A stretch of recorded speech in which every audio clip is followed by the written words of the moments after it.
Shëndetje të mirë të mirë, ju uroj një ditë dhe një javë sa më të mbarë. Është një video me 8 letra. Kam hedhur disa letra dhe në këto parashikim, odha më shumë si do jenë nervat këtë kohë, por me sa shikoj nervat, sepse shumica nga ju më tregojnë, në Nataro kam shumë nerva këto ditë, nuk jam mirë. Del një debat aty ku nuk e mendoj, kalojmë shumë mirë me bashkëshortin ose me të dashurin dhe në momente sipër ne zihemi si punë kësaj këtu, shquejmë gojën e njëri tjetrit, të dashura dhe të dashur. Është një krizë, nuk do ta thosha një krizë, por është një moment shumë i vështirë për shumicën nga çiftet. Unë kam thënë dhe më përpara që bëni kujdes.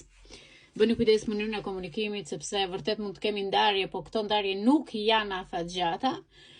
Brenda këtë 6 mujorin që ne kemi, do kemi shumë rikthime, do kemi shumë debate, do kemi shumë situata të vështira, por unë e di që ju do ja dilni. Për disa të tjerë do jenë shumë të prerë me njohje të reja, do jenë shumë të përqendruar në çfarë kërkojnë, duan të bëjnë fillime të reja, të vazhdojnë rrugëtimin për diçka të bukur në të ardhmen. Pavarësisht se në muajin korrik dhe gusht shikoj që disa persona do gjejnë në një komunikim me një person që ka qenë nga e kaluara, është një person që mund të jetë na fëmiria jote, ose mund të jetë dashuri e parë, ose njohje e parë, por gjithsesi ka ardhur momenti të mbyllni diçka me të kaluarën. Por, mbi të gjitha, hapni porta të reja për veten tuaj dhe bëni një rikthim për çfarë ju aktualisht kërkoni në jetën tuaj. Shikoj që me njohjet e reja keni filluar, këta persona që kanë njohjet e reja, domethënë javët e fundit ose muajt e fundit, shikoj largime dhe ju shikoj shumë të nevrikosur dhe jeni betuar vetes tuaj që mos lejoni më njerëz të tillë në jetën tuaj.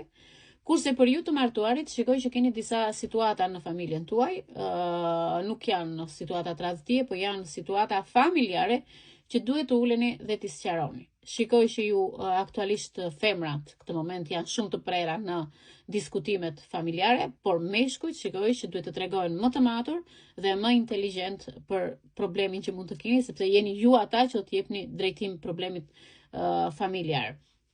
Kemi rikthime janë shenja gafores, shenja e shenja e gafores, shenja e luanit, por kemi dhe një person të shenjës ajrit që mund të jetë binjaku.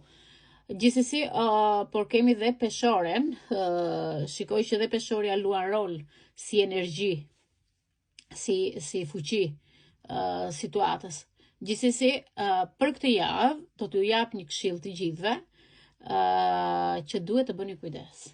Duhet të bëni kujdes, por dhe sidomos për 6 mujorin e fundit. Nga dita e sotme për 6 mujorin e fundit. Sepse shumë gjëra do të ndodhin në të ardhmen tuaj dhe ju do jeni në dilemë si do dilni nga këto probleme dhe nga këto diskutime që ju keni. Ju uroj në Netaro një ditë të mbarë dhe një ditë të bukur. Rishihemi në mbrëmje në YouTube. Mirupafshi.